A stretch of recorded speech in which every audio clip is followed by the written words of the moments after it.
السلام علیکم ورحمۃ اللہ وبرکاتہ۔ اعوذ باللہ من الشیطان الرجیم، بسم اللہ الرحمن الرحیم، رب زدنی علما۔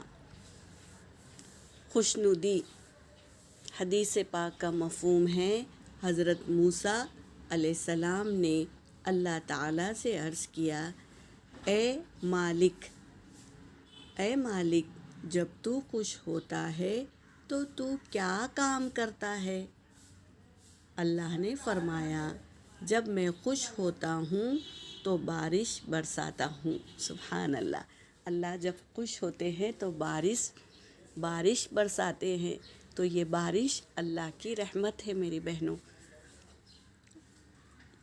حضرت موسیٰ علیہ السلام نے دوبارہ عرض کیا، جب تو اور زیادہ خوش ہو تو فرمایا تو میں بیٹیاں پیدا کرتا ہوں۔ سبحان اللہ۔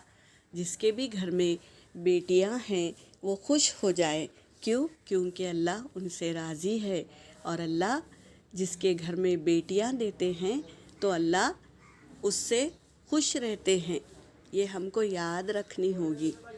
جس کو پالنے کی سمجھ بوجھ ہے اللہ اسی کو بیٹیاں دیتے ہیں، تو خوش نصیب ہے وہ مرد وہ عورت جن کے گھر بیٹیاں پیدا ہوئی ہے۔ فرمایا تو میں بیٹیاں پیدا کرتا ہوں۔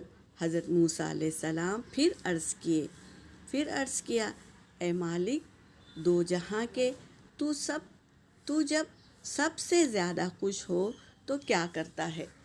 تو فرمایا پھر میں، اللہ تعالیٰ نے کیا فرمایا، پھر میں مہمان بھیجتا ہوں۔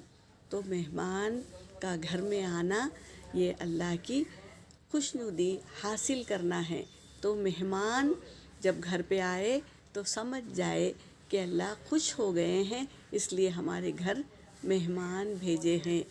ایک تو کیا ہے، اللہ بارش برساتے ہیں، دوسرا خوش ہوتے ہیں تو بیٹیاں جس کے گھر میں پیدا ہوتی ہے تو وہ اللہ کی طرف سے خوشنودی ہے، اور جب زیادہ خوش ہوتے ہیں اللہ تبارک تعالیٰ تو مہمان بھیجتے ہیں۔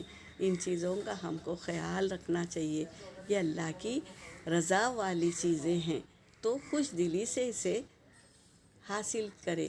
بارش کا بھی آنا، بیٹیوں کا بھی دینا، مہمان کا آنا، یہ اللہ کی خوشنودی حاصل کرنے کی طریقے ہیں، تو یہ ہم اس طریقے کو خوش دلی سے اپنائیں گے۔